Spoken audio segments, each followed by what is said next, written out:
واللہ ما طلعت شمس ولا غربت.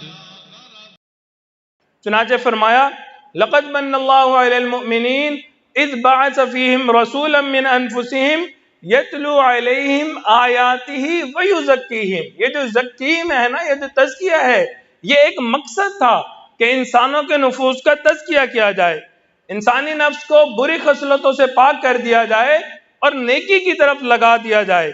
انسان تکبر سے پاک ہو جائے، انسان میں عاجزی آ جائے، بخل سے پاک ہو جائے، سخاوت آ جائے، انسان کے اندر حسد ختم ہو جائے، خیر خواہی کا جذبہ آ جائے، غصہ ختم ہو جائے، تحمل اور بردباری آ جائے.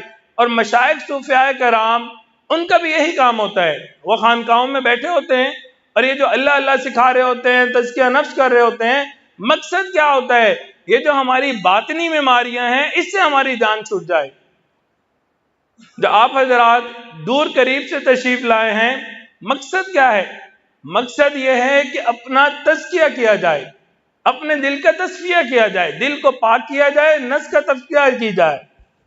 ہماری باطنی بیماریاں ہیں، اللہ رب العزت ہمیں ان بیماریوں سے چھٹکارا عطا فرمائے. جس طرح جسمانی بیماریاں ہوتی ہیں، انسان ڈاکٹر کے پاس جاتا ہے، رجوع کرتا ہے، میڈیسن لیتا ہے اور پھر بہت اہتمام سے علاج کرتا ہے. کیوں؟ یہ بیماری ہے اور میں نے اس سے چھٹکارا حاصل کرنا ہے. اسی طرح ہماری روحانی اور باطنی بیماریاں ہیں. کون سی بیماریاں ہیں؟ تکبر بیماری ہے، غصہ بیماری ہے، حسد بیماری ہے، بخل بیماری ہے، کینہ بیماری ہے، ریاکاری بیماری ہے.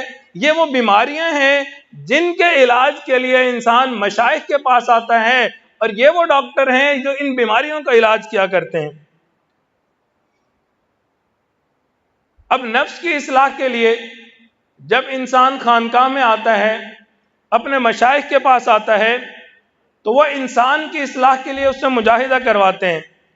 مجاہدے کا آسان مفہوم یہ ہے کہ نفسانی خواہشات پہ چوٹ لگائی جائے، نفسانی خواہشات پہ چوٹ لگائی جائے، انسان کے اوپر نیک اعمال کا بوجھ ڈالا جائے اور اس کی غیر ضروری چاہتوں کو ختم کیا جائے، قربان کیا جائے.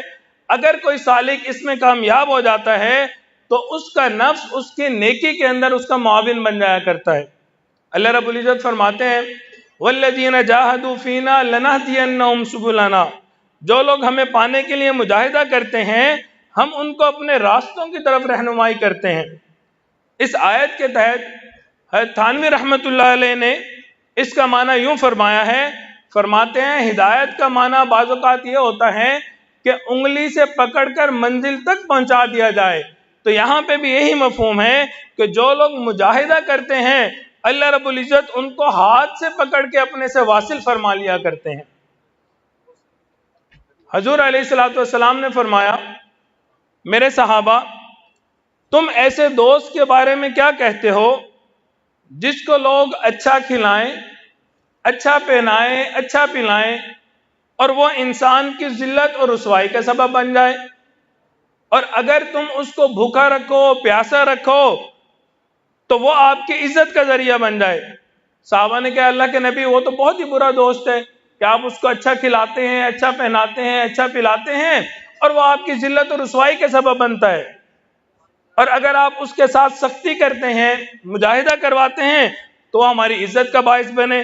نبی علیہ الصلوۃ والسلام نے فرمایا قسم ہے اس پروردگار کی جس کے قبضہ قدرت میں میری جان ہے، تم میں سے ہر ایک کے پہلو میں نفس جو ہے یہ تمہارا ایسا دوست ہے، اگر تم اس کو اچھا کھلاؤ گے، اچھا پلاؤ گے، اسے خوش رکھو گے، یہ تمہیں ذلیل و رسوا کر دے گا، اور اگر تم اس کو دبا کے رکھو گے یہ تمہیں عزت عطا کر دے گا.